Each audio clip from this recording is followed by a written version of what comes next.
رأيت دما عليهم وقلبي موجع طرفي كسير أبيت وفي الفؤاد جراح وأسرى تقيق مضاجعي. الحمد لله رب العالمين والعاقبة للمتقين يحاصرني شعور الذل لما أرى الأبطال كبلهم حقير. اللهم صل وسلم وبارك عليه وعلى آله وصحبه ومن tabi'ahum بإحسان إلى يوم القيامة. Amma ba'du.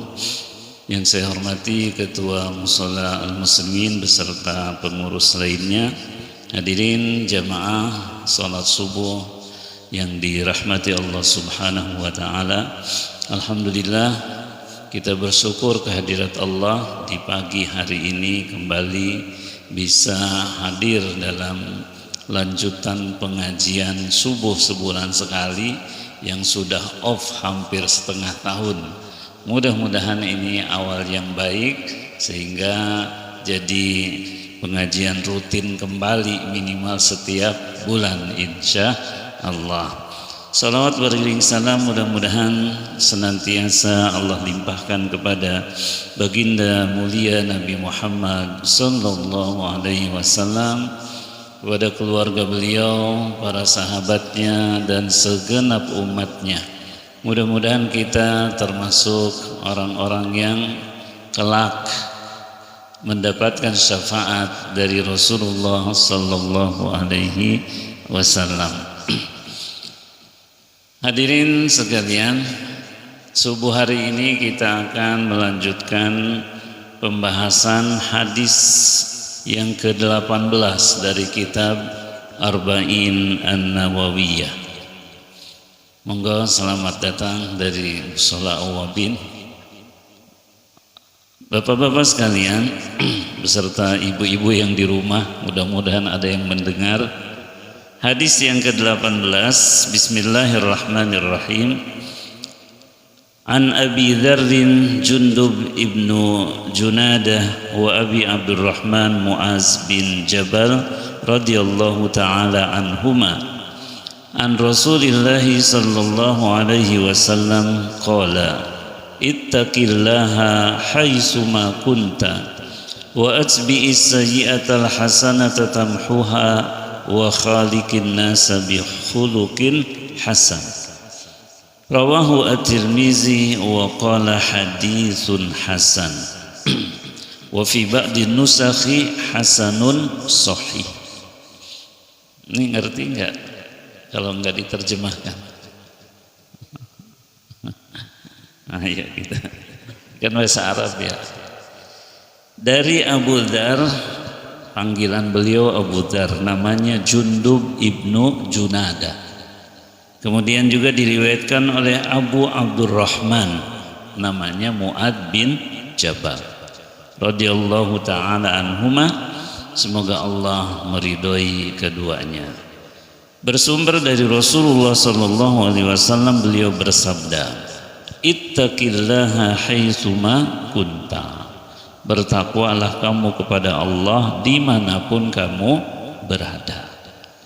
Wa atbi'is sayyi'atal hasanata tamhuha, dan hapus keburukanmu dengan kebaikan. Jadi kebaikan akan menghapus dosa, amal soleh akan menghapus amal buruk. Wa khaliqin nasa bi khuluqin hasan, dan gunakan akhlak mulia dalam interaksi bersama manusia. Jadi ada 3 pesannya. Pertama, takwa tak mengenal tempat dimanapun. Ketika di mushola, di masjid, di rumah, di tempat kerja, semuanya kita harus bertakwa. Kemudian memperbanyak kebaikan untuk menghapus dosa. Jadi salah satu penghapus dosa itu adalah amal-amal baik. Banyak jenisnya nanti kita sebutkan. Kemudian akhlak itu harus digunakan dalam interaksi sosial, bukan sekedar teori, tetapi dipraktekkan dalam kehidupan. Ini hadisnya diriwayatkan oleh Imam Tirmidzi. Imam Tirmidzi itu termasuk dari 6 perawi hadis sahih. Jadi ada Imam Bukhari, Imam Muslim, kemudian Abu Daud, yang keempat Imam Tirmidzi, yang kelima Nasai, yang keenam Ibnu Majah. Ini yang perawi 6 kitab sahih. Derajat hadisnya hasan, baik. Dalam riwayat lain hasan sahih, ya baik ya sahih juga gitu ya. Nah, hadis ini asbab al-wurudnya, sebab hadirnya. Kalau Al-Quran kan asbabun nuzul, kalau hadis asbabul wurud.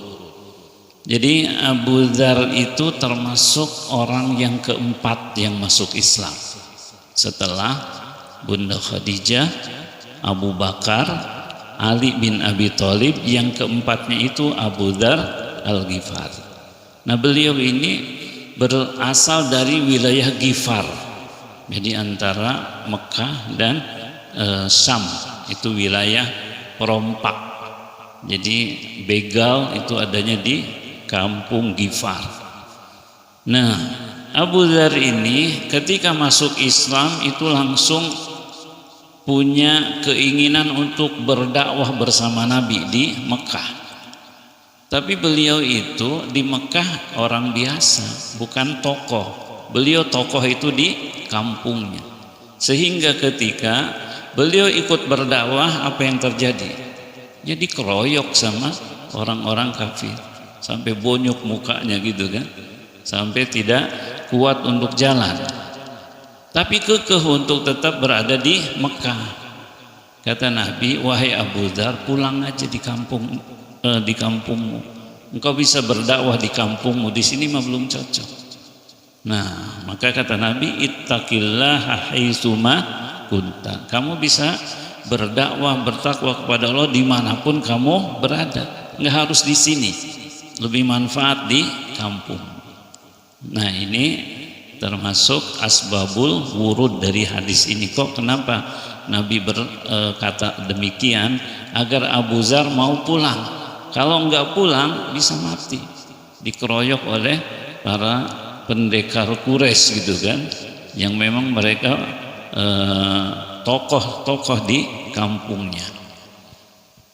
Nah, ini asbabul wurud ini bukan hanya untuk Abu Dzar saja. Jadi Abu Dzar hanya sebagai sebab saja, tapi maksud hadisnya mau untuk seluruh umat Islam. Jadi Rasulullah SAW itu kan beliau di antara sifatnya rahim. Beliau itu penyayang kepada umatnya, sehingga tidak ingin menjerumuskan umatnya. Jadi biar beliau aja yang jadi korban gitu kan. Kalau umatnya jangan sampai jadi korban. Nah, jemaah sekalian, ini hadis yang singkat dan simpel. Jadi Rasul itu memang kalau memberikan wejangan tidak banyak, tapi poin-poinnya jelas, sehingga bisa dihafal oleh para sahabatnya dan ditularkan, diriwayatkan kepada generasi setelahnya. Sehingga kita nih yang udah 1400 tahun lewat dari hidupnya Rasul masih mengenal hadis-hadis Rasul. Ini karena periwayatan yang disampaikan oleh para sahabat Nabi Sallallahu Alaihi Wasallam.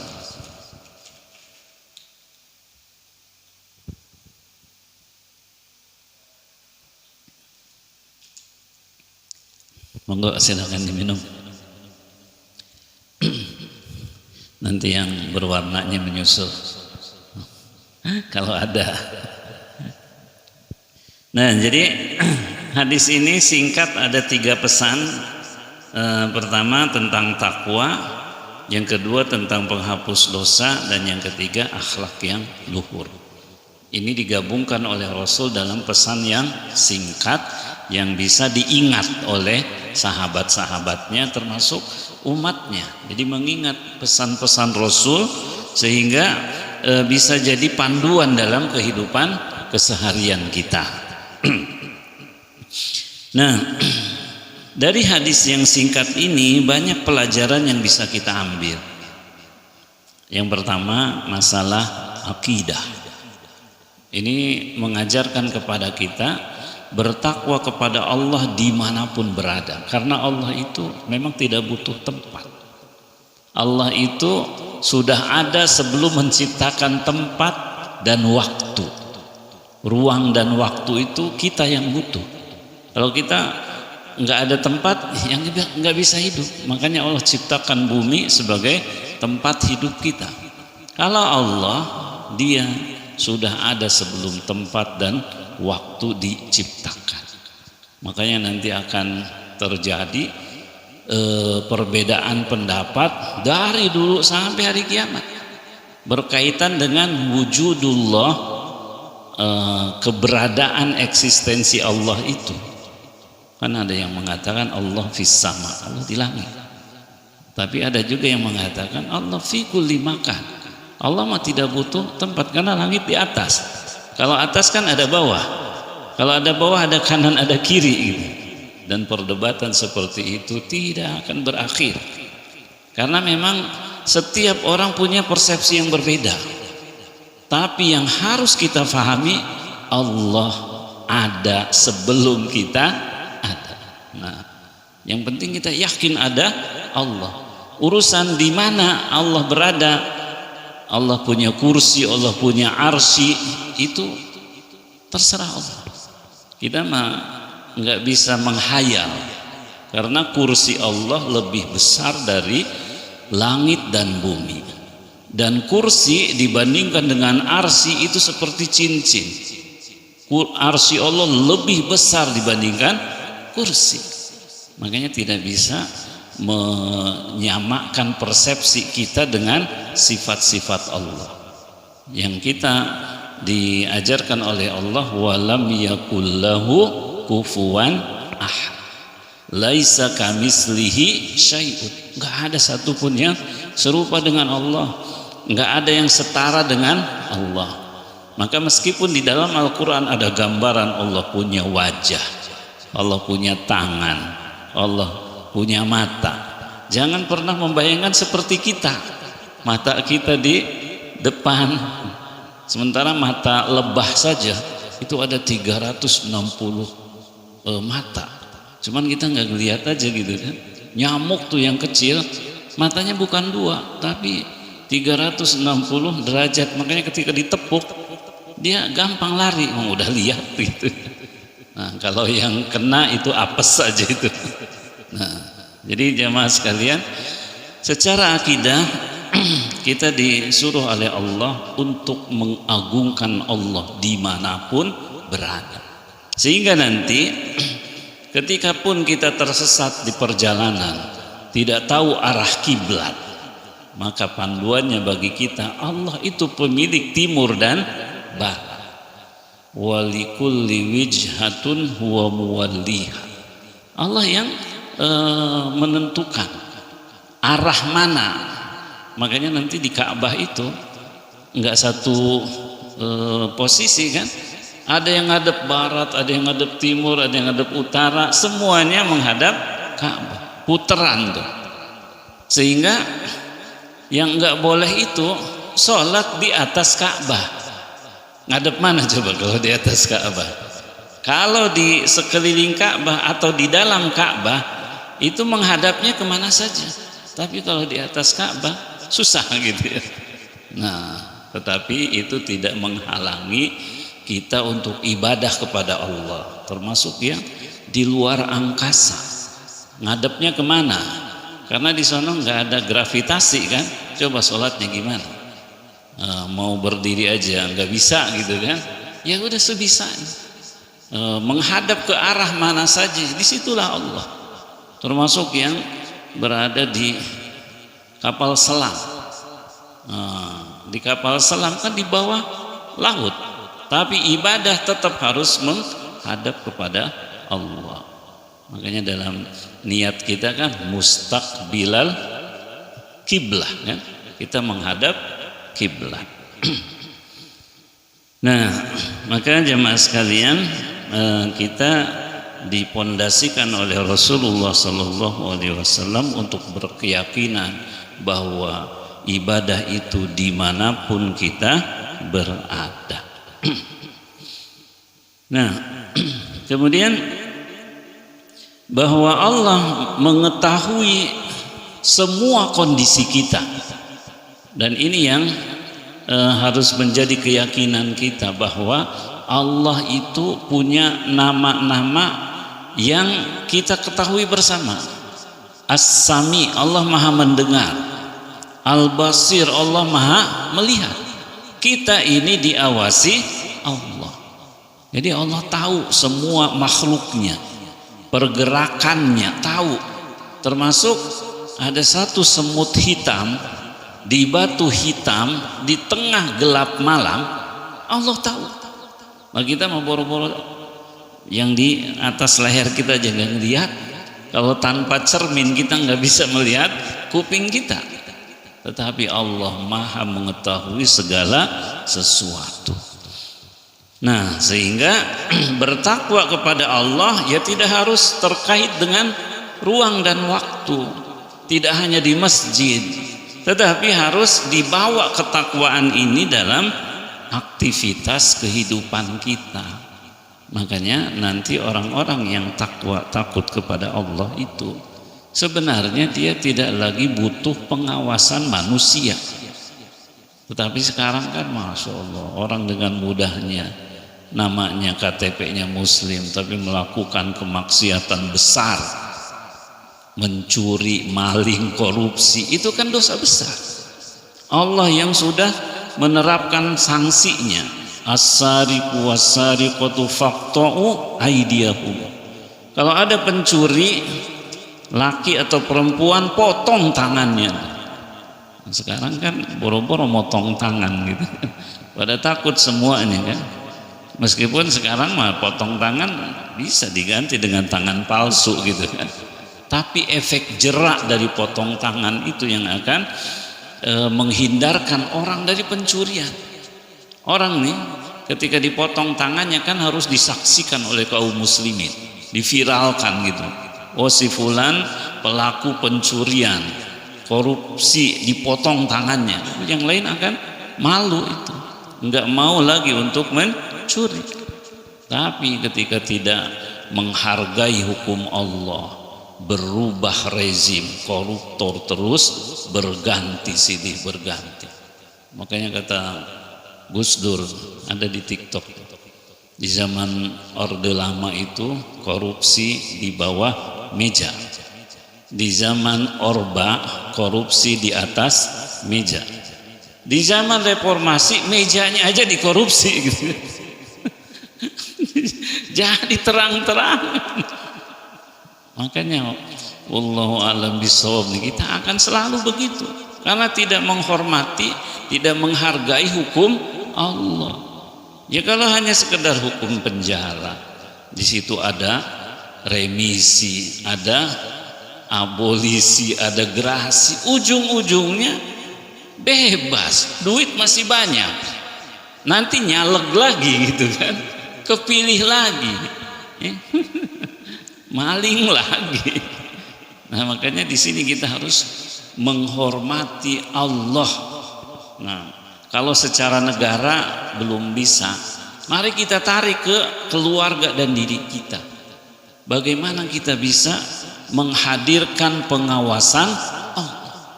Nah, makanya nanti setiap muslim itu akan terus beribadah dikala ramai maupun sepi, dicaci atau dipuji, maka dia akan tetap menyembah Allah.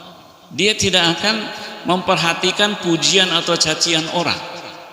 Dan itu yang dilakukan oleh Rasulullah Sallallahu Alaihi Wasallam. Beliau berdakwah, datang mengetuk pintu setiap orang Quraisy di Mekah. Ada yang menerima, tapi lebih banyak lagi yang mengusir beliau. Bahkan kalau kita baca sirah Nabi itu, Masya Allah, Rasul itu sedih banget. Setiap kali dakwah datang tuh pamannya Abu Lahab. Nabi selesai, Abu Lahab mengatakan, wahai jamaah, jangan ikuti ponakanku, dia orang gila. Dia pemecah belah umat, kami aja kerabatnya berpecah belah karena Muhammad. Setiap kali Nabi dakwah datang Abu Lahab dan istrinya. Makanya Allah sebut tuh, wa mura'atuhu hammalatal hatab.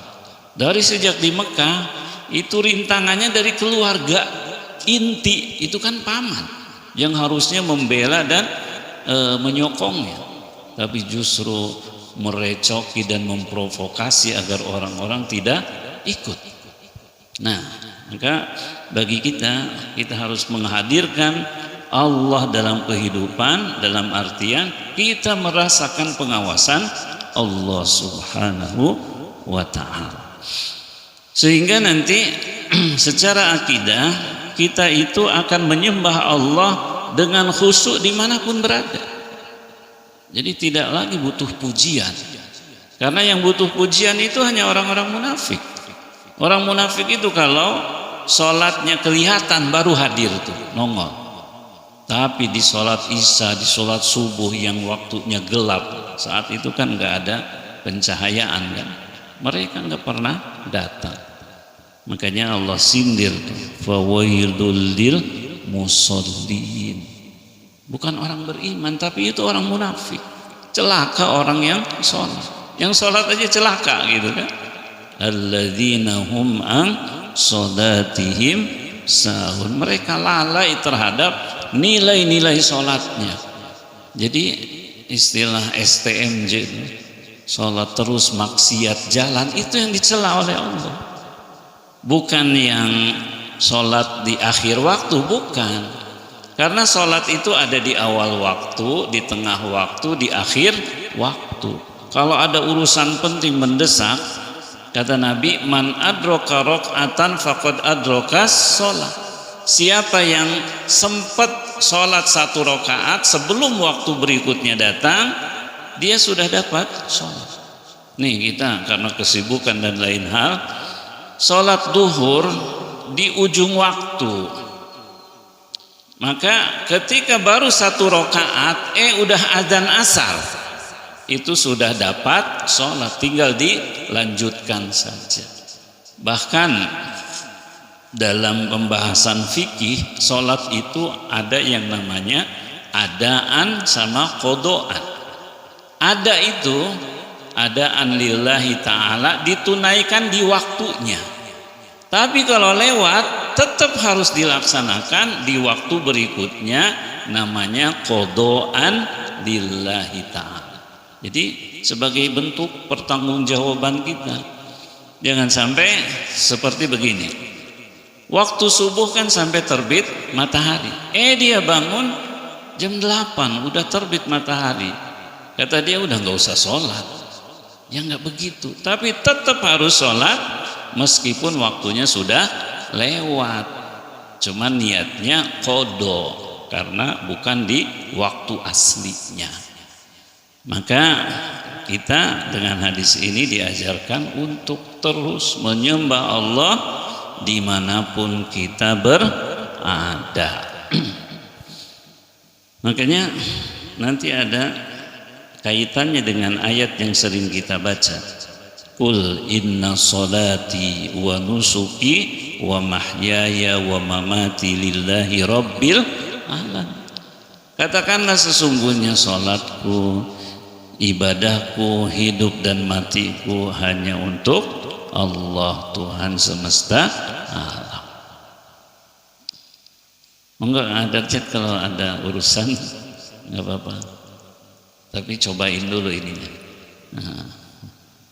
Nah, jadi jamaah sekalian, ini yang harus jadi keyakinan hati kita bahwa Allah melihat kita dimanapun berada, sehingga ibadah itu tidak perlu penglihatan orang, cukup Allah yang melihat kita. Nah, sehingga nanti kata Allah, fa aina ma tuwallu fasamma wajhullah, kemanapun kamu menghadap akan kamu temukan disitulah Allah. Makanya ketika perjalanan seumpama kehilangan arah, ya udah sesuai dengan keyakinan hati kita menghadap kemanapun. Seperti sholat, ngadep ke timur, padahal kiblatnya di barat. Udah selesai itu, baru nanti ketahuan, oh tadi salah. Udah, nggak usah diulang lagi, cukup. Terima kasih. Cuman kalau saya makan nggak bisa lanjut nih ngomongnya. Jadi bapak-bapak yang mencicipi silahkan. Nah, maka kita akan mendapati Allah dimanapun, kemanapun kita menghadap. Atau mati lampu gelap gulita gitu kan, itu waktu sholat kita ngadepnya dengan keyakinan ke kiblat, ke barat, ternyata menghadap ke utara, enggak masalah, lanjutkan dan tidak perlu mengulangi lagi. Nah, sehingga Allah yang mengawasi kita itu bahkan mengetahui apa yang terbersit di dalam hati kita. Wa huwa wa laqad khalaqnal insan wa na'lamu ma tuwaswisu bihi nafsuh. Jadi kami yang menciptakan manusia dan kami tahu apa yang terbersit di dalam hatinya. Jadi kalau kita kan nggak tahu apa yang ada di pikiran, di hati bapak-bapak sekalian, tapi Allah tahu, dan Allah itu melihat isi hati kita. Makanya nanti Allah tidak melihat bentuk rupa. Semua makhluk Allah itu sama. Yang membedakan itu inna akramakum indallahi atqakum. Makanya tidak ada yang berhak melecehkan ciptaan Allah, meskipun menurut kita kayaknya kurang indah, tapi itulah ciptaan Allah. Sehingga kita nggak boleh menghina orang dalam bentuk rupanya. Seperti kemarin kan kita punya presiden gitu kan, yang ya wallahu alam bisawab gitu kan, masalah ijazah aja belum kelar gitu kan. Kita nggak boleh mencela fisik dan bentuk rupanya, nggak boleh. Tapi kita boleh mengkritisi kebijakannya karena dia sebagai pemimpin, itu baru boleh. Tapi kalau untuk mencela bentuk fisiknya itu nggak boleh sama sekali, karena sama dengan mencela ciptaan Allah. Nah, termasuk kalau ada yang unik kan, kita mah disuruhnya kan bertasbih, sesuatu yang unik gitu kan, ciptaan Allah, ya udah cukup subhanallah gitu ya. Nah, kemudian Allah juga mengatakan ma yakunu min najwa salasa illa huwa rabi'uhu, tidak ada pertemuan yang dihadiri 3 orang kecuali Allah yang keempatnya, 5 orang Allah yang keenamnya. Wa huwa ma'akum aina ma kuntum, dia bersamamu dimanapun kamu berada. Cuman hakikat iman seperti ini itu kan belum menancap di hati setiap muslim, sehingga tidak membuatnya takut kepada Allah. Padahal Allah sendiri yang menegaskan inna sholata tanha anil fahsya'i wal munkar. Sholat itu harus mencegah pelakunya dari perbuatan keji dan mungkar. Ini mah sholat, tapi maksiat juga jalan, bahkan melanggar aturan, tidak amanah, berkhianat gitu kan, bahkan pulang haji ditangkap gitu kan. Ya kan, malingnya kebangetan, setiap hari 1 miliar kali setahun setengah gitu kan, kebanyakan. Ya kalau nyuri dikit aja gitu. Dan itu pun dosa gitu kan. Nggak boleh. Nah, maka bagi kita ketika mendapati hadis seperti ini, itu akan mengokohkan iman. Enggak sadar. Harus menguatkan iman. Jangan sampai ya seperti orang yang tidak beriman. Kalau orang kafir, orang munafik, mereka berdosa, itu memang biasa. Tapi kalau orang beriman, ya harus meminimalisir pelanggaran itu. Nah, ini secara akidah yang mudah-mudahan makin mengokohkan keyakinan hati kita bahwa Allah melihat kita, Allah mengawasi kita, dan kita harus terus beribadah kepada Allah. Nah, kemudian secara fikih bahwa ibadah itu ya bisa dilakukan dimanapun, dalam kondisi apapun. Seperti sholat yang tidak bisa ditinggalkan itu, dia bisa dilakukan dengan berdiri atau duduk atau baring atau isyarat. Kalau enggak mampu ya udah giliran disolatin gitu kan. Nah, sehingga keterikatan seorang muslim dengan Allah terus terjaga, dan orang-orang yang di sekitarnya juga harus mengingatkan. Makanya orang-orang yang sakit harus didampingi, apalagi ketika sakitnya parah. Mengantar saudara kita menuju Allah dalam kondisi husnul khotimah itu kan harus ditalkin, harus diingatkan waktu sholat, terus harus diingatkan zikir la ilaha illallah. Bahkan kalau kepanjangan cukup Allah Allah gitu kan, biar nafasnya yang terakhir itu menyebut nama Allah. Sehingga kata Nabi, man qala la ilaha illallah fi akhiri umrihi dakhalal jannah. Siapa yang sempat mengatakan la ilaha illallah di ujung akhir hidupnya, insya Allah dia masuk surga.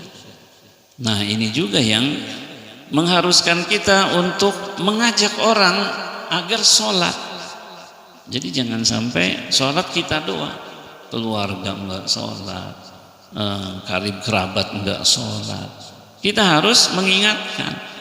Makanya perintahnya wa'mur ahlaka bis sholati wastabir 'alaiha. Perintahkan keluargamu untuk sholat dan kamu sabar dalam memerintahkan itu. Anak cucu dibangunin waktu subuh susah banget gitu kan, bangunin sampai dia sholat. Jangan bosan enggak bangun-bangun, dibiarin, enggak boleh. Makanya kita harus terlibat dalam mengajak hamba-hamba Allah untuk menyembah Allah Subhanahu wa ta'ala. Sehingga peribadatan itu jadi tugas keseharian kita, karena kita memang diciptakan untuk ibadah. Kata Allah kan, wa ma khalaqtul jinna wal insa illa liya'budun. Tidak aku ciptakan jin dan manusia kecuali untuk menyembah kepada. Maka hidup kita itu sesungguhnya adalah menunggu waktu-waktu sholat. Kalau mencari rezeki itu kan hanya ikhtiar saja. Jangan habis waktu kita untuk mencari dunia, meninggalkan perintah Allah. Kalau rezeki mah udah Allah siapkan, tinggal kita ikhtiarnya saja. Tapi tugas utama kita sesungguhnya adalah ibadah, sholat kepada Allah Subhanahu wa ta'ala. Nah, sehingga hadis ini menyuruh kita untuk mengaplikasikan peribadatan dalam kehidupan. Jadi jangan sampai sebatas teori saja, tapi harus diaplikasikan. Nah, kemudian min haitsul ijtimaiyah, dari sisi sosial, hadis ini mengajarkan kepada kita bahwa inna akramakum indallahi atqakum. Yang paling mulia di sisi Allah adalah mereka yang paling bertakwa. Sehingga perbedaan bentuk, rupa, harta, status sosial itu jangan sampai menjadikan kita sombong dan melecehkan orang, karena Allah yang berkenan menciptakan kita dalam bentuk seperti ini. Sehingga Allah tidak membedakan antara orang Arab maupun non Arab. Meskipun Rasul itu dipilih oleh Allah dari bangsa Arab, tapi tidak menutup kemungkinan yang non Arab juga bisa mulia seperti orang-orang Arab. Bahkan dalam keilmuan itu luar biasa, Allah memilih para ulama untuk membela Al-Quran, mereka bukan orang-orang Arab. Kayak Imam Bukhari, beliau bukan orang Arab, tapi catatan riwayat hadisnya itu adalah kitab paling sahih setelah Al-Quran. Beliau dari Bukhara.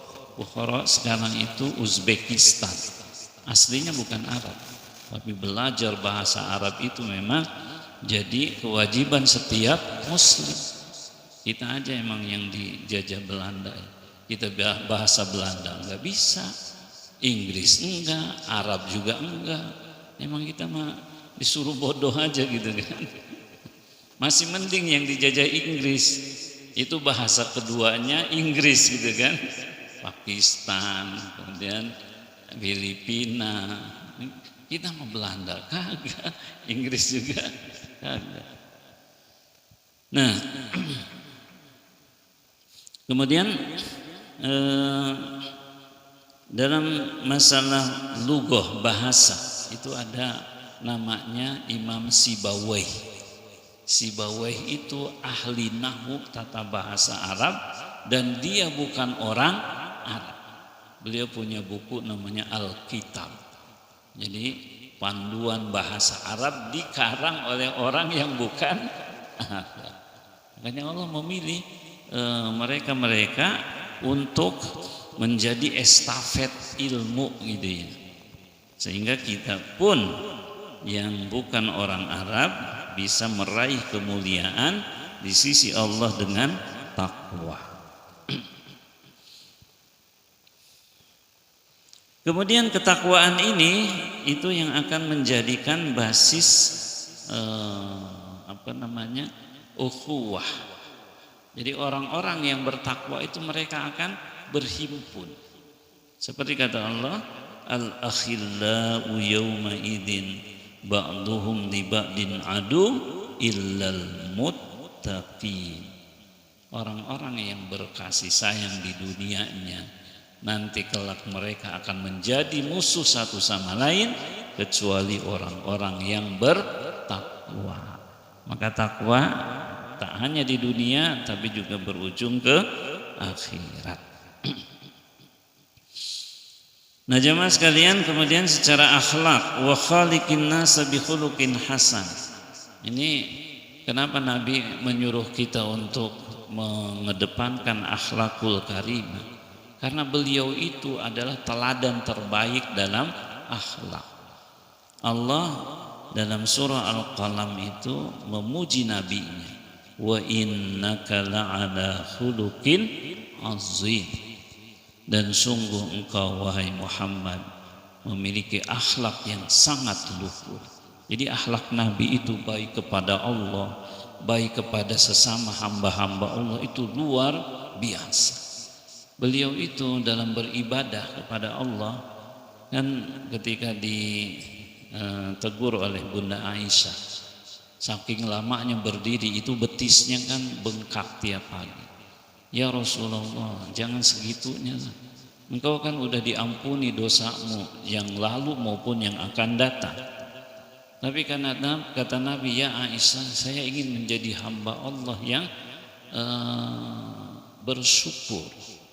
Makanya habis Fatihah hampir tiap malam yang dibaca itu surah Al-Baqarah, Ali Imran, An-Nisa, Al-Maidah, baru ruku tuh. Rukunya juga panjang, sujudnya juga panjang, dan itu setiap malam.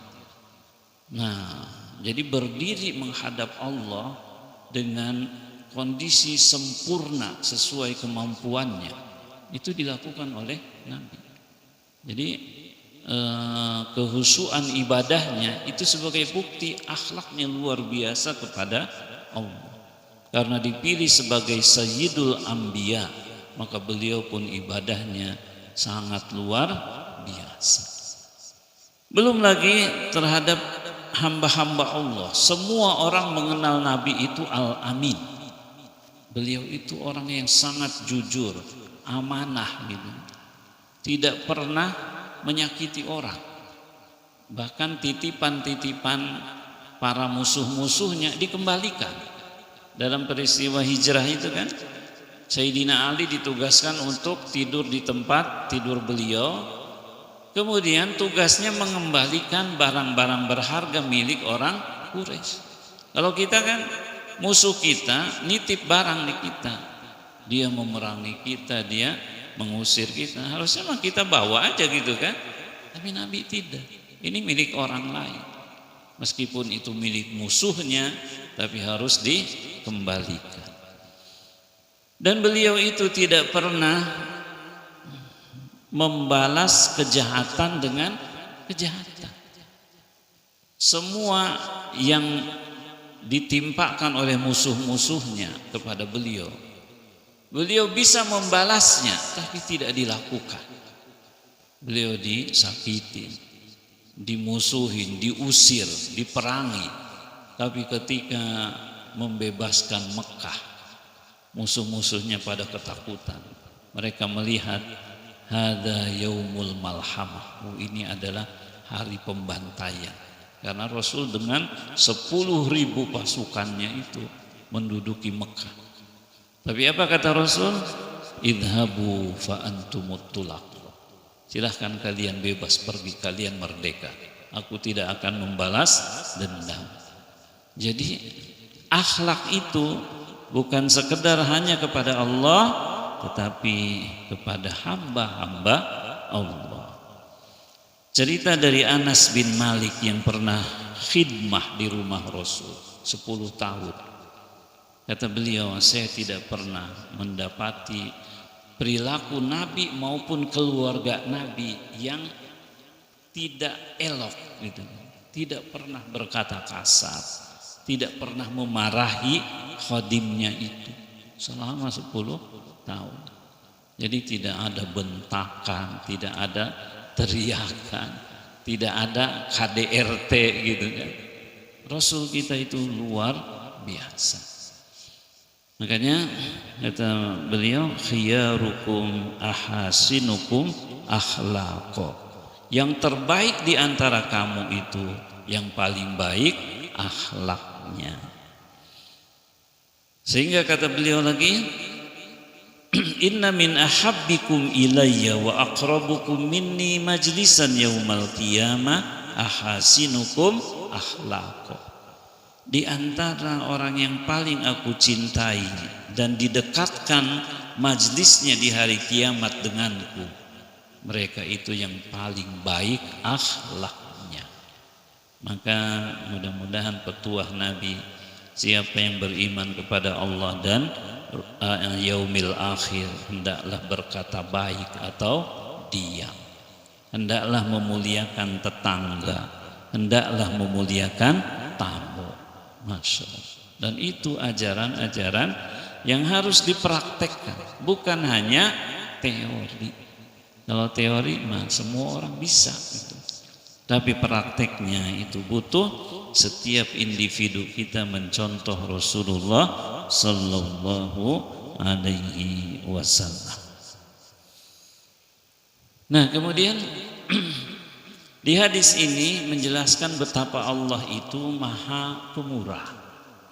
Allah menghapus dosa dan kejahatan dengan amal baik, tapi tidak sebaliknya.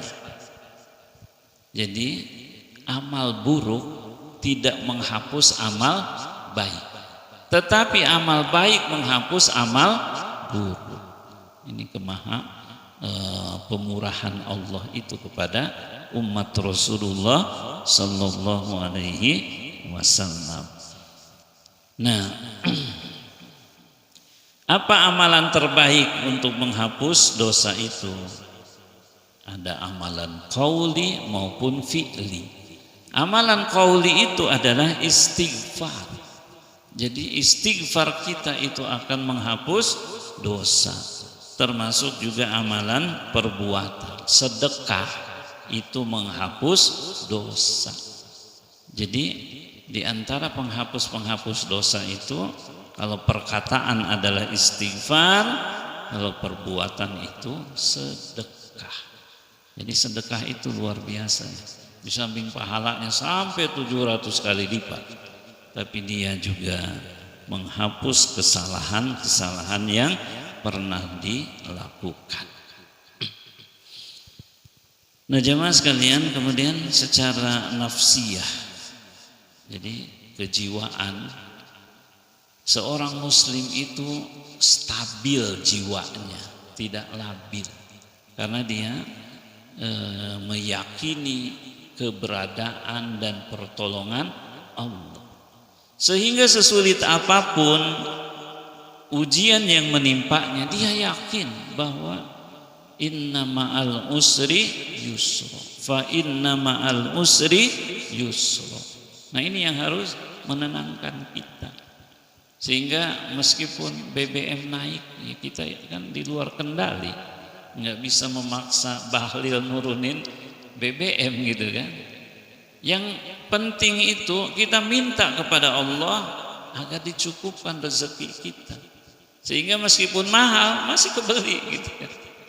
Nah disinilah kemudian pentingnya kaitan antara takwa dan rezeki itu.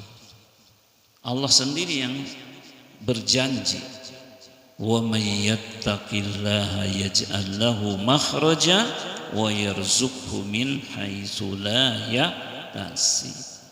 Siapa yang takwa kepada Allah, maka Allah akan berikan jalan keluar, dan Allah siapkan rezeki dari arah yang tidak pernah diduga. Kalau kerja kan terduga, gaji sekian gitu. Tapi rezeki dari Allah ini yang harus kita raih. Kalau rezeki hasil usaha kita terbatas, tapi kalau dari Allah nggak ada yang mustahil bagi Allah. Kun fayakun dari Allah itu menghapus kemustahilan. Makanya ini yang harus jadi evaluasi kita. Takwa kita udah benar belum? Kalau udah benar, nggak akan ada kegelisahan hidup. Semua ada solusi dari Allah. Nggak akan ada kesulitan hidup. Rezekinya dicukupi oleh Allah. Makanya dalam kisah Bunda Maryam itu tabatul, emang 100% hidupnya untuk menyembah Allah. Dia punya ruangan, hidupnya hanya ibadah saja. Setiap kali Nabi Zakaria bawa makanan, udah ada makanan yang lebih lezat di dalamnya. Ditanya oleh Nabi Zakaria, dari mana? Ini dari Allah. Padahal itu ruangan tertutup. Di pojok Masjidil Aqsa sebelah kiri itu ada musola Maryam. Dulu ruangan Maryam. Nggak mau ketemu manusia, hanya untuk Allah saja. Jadi Allah hadirkan rezeki bagi orang-orang yang bertakwa. Makanya ya kita harus terus mengokohkan ketakwaan kepada Allah, menyempurnakan ibadah-ibadah kita, karena bagi Allah tidak ada yang mustahil. Maka orang-orang muttaqin ketika menengadahkan tangannya kepada Allah, Allah kasih. Yang jadi persoalan kita kan, kita berdoa ditangguhkan doa kita. Coba kalau dikabulkan doa kita, nggak ada yang susah. Makanya secara kejiwaan ini akan membuat tenang setiap muslim, karena ada yang menjamin. Sementara ikhtiar itu kata Rasulullah, seandainya kalian memiliki keyakinan seperti keyakinan burung. Burung itu di pagi hari lapar, dia ikhtiar seharian, nanti di sore hari dia pulang dalam kondisi kenyang dan dia bawa rezeki untuk keluarganya. Ini kalimatnya pagi sore gitu kan. Emang ikhtiar seharian aja. Kita kadang sampai malam ikhtiar. Bahkan sekarang kerjaan berubah gitu, shift malam gitu. Yang harusnya malam itu untuk ibadah kepada Allah, kita mah terpaksa harus kerja gitu. Nah, tapi ya kita hidupkan malam untuk Allah meskipun di tempat kerja. Sehingga firman Allah, "Qumil laila illa qalila nisfahu awim kusminhu qalila." Itu bukan hanya untuk Nabi. Bangun seluruh malam, kalau enggak bisa separuh malam, kalau enggak bisa sepertiga malam. Ini tidur melulu sepanjang malam, bangun subuh, kesiangan, baru datang ke musola setelah qomat. Ini kan memalukan. Harusnya datang itu sebelum azan. Nah kita nih nunggu qomat dulu baru datang, jangan begitulah. Kita harus datang memanggil orang. Ini Pak Basuki doang yang rajin manggil orang, yang lain yang dipanggil baru datang setelah qomat. Nggak boleh begitu. Kenapa? Kata Abu Hurairah, saya itu masuk Islam 5 tahun sebelum Nabi wafat, telat masuk Islam. Dan saya lihat kebiasaan para sahabat Nabi, mereka terkantuk-kantuk di masjid menunggu waktu sholat. Jadi sebelum waktu udah datang, ini mau dipanggil azan, pas qomat baru ada 2 orang gitu, itu pun anak-anak gitu. Ayo kita rubah kebiasaan ini, jangan sampai ya malu di hadapan Allah Subhanahu wa ta'ala. Insya Allah. Jadi semangat ya, datangnya jangan setelah qomat, tapi sebelum azan. Wallahu alam bisawab. Mudah-mudahan hadis ini menjadi renungan bagi kita untuk menjadi lebih baik lagi di hari-hari ke depan insyaallah. Wassalamualaikum warahmatullahi wabarakatuh.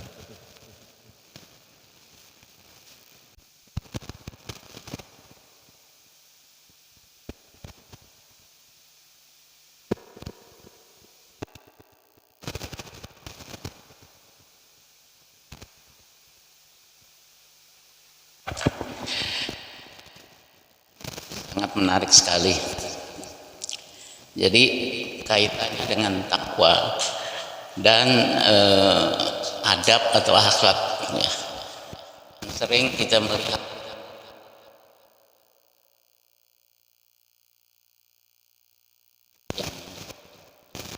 itu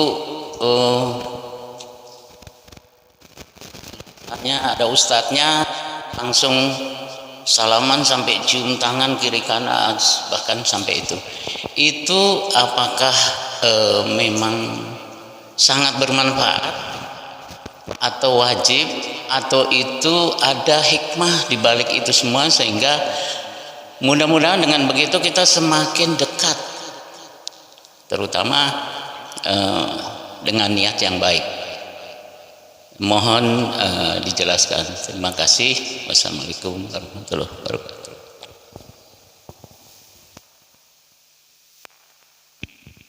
Saya belum menangkap ininya apa.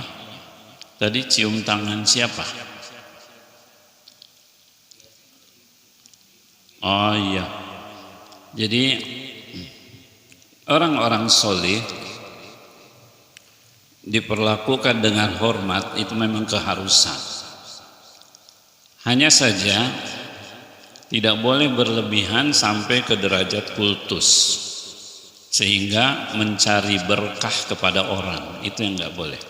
Kalau cium tangan di tradisi kita boleh, apalagi ke orang tua kita, ke yang lebih sepuh di antara kita.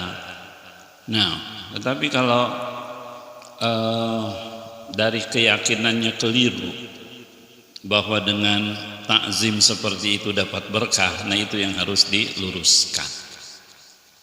Kita tidak menepis bahwa zuriyah Rasul, keturunan Rasul itu punya keistimewaan, memang benar. Karena dalam sholawat pun Allahumma sholli ala Muhammad wa ala ali Muhammad. Tapi sikap kita tidak boleh berlebih, sewajarnya saja.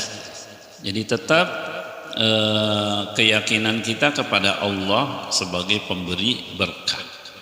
Tetapi ngalap berkah dari orang itu cukup dengan meminta doanya saja. Orang yang hidup ya kita minta doanya, orang-orang soleh kita minta doanya, tapi tidak mengkultuskan. Nah, dulu ada kisah antara Mu'az bin Jabal dengan Ibnu Abbas.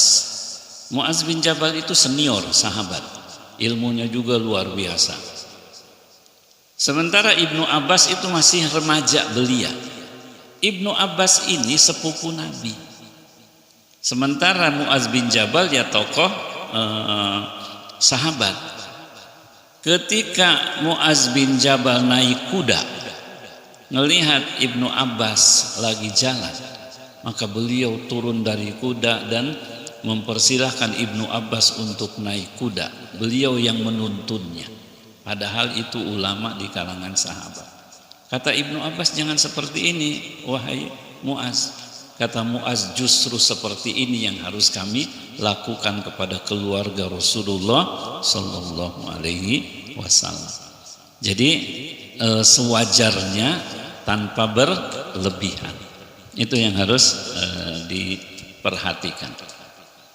Termasuk juga para wali ya, yang persepsi kita kan para wali itu yang memiliki keistimewaan yang luar biasa. Tetapi menurut Al-Quran, para wali itu ala inna awliya Allahi humul muttaqun. Ketahuilah bahwa para wali Allah itulah orang-orang yang bertakwa kepada Allah. Ada yang mengaku wali tapi sholatnya nggak jelas. Katanya sholatnya di Mekah gitu kan. Nggak pernah datang Jumatannya di Mekah. Nggak bisa, itu mah nggak bertakwa, namanya ngibul itu. Jadi wali-wali Allah itu orang yang ketakwaannya diketahui oleh orang lain. Makanya yang agak mengherankan, ada orang yang kata mereka itu wali majdzub. Wali majdzub itu orangnya gila, sholat enggak, puasa enggak, kadang telanjang, tapi diposisikan sebagai wali dengan keyakinan mereka itu ruhnya lagi tamasya kepada Allah. Ya itu mah berlebihan. Kalau memposisikan mereka seperti wali-wali Allah yang harus dihormati, padahal melakukan pelanggaran, enggak sholat, enggak puasa, itu mah keliru. Jadi jangan sampai kita salah mempersepsikan orang. Kan banyak tuh di kalangan habaib juga begitu kan. Ada yang diposisikan lagi wali majdzub dan kalimatnya dianggap kebenaran, apapun yang keluar dari mulutnya itu benar. Nah itu persepsi seperti itu keliru. Jadi jangan sampai salah mempersepsikan orang. Kita kembali kepada Al-Quran bahwa wali-wali Allah itu adalah orang-orang yang bertakwa. Jadi bukan yang bisa terbang, bukan yang bisa jalan di atas air gitu kan. Nah, sekarang mah nggak perlu jalan, orang ada kapal gitu, nggak perlu terbang, orang ada pesawat gitu kan. Barangkali seperti itu. Baik, Cukup, mari kita tutup dengan doa majlis. Subhanakallahumma bihamdika asyhadu an la ilaha illa anta astaghfiruka wa atubu ilaik. Wassalamualaikum warahmatullahi wabarakatuh.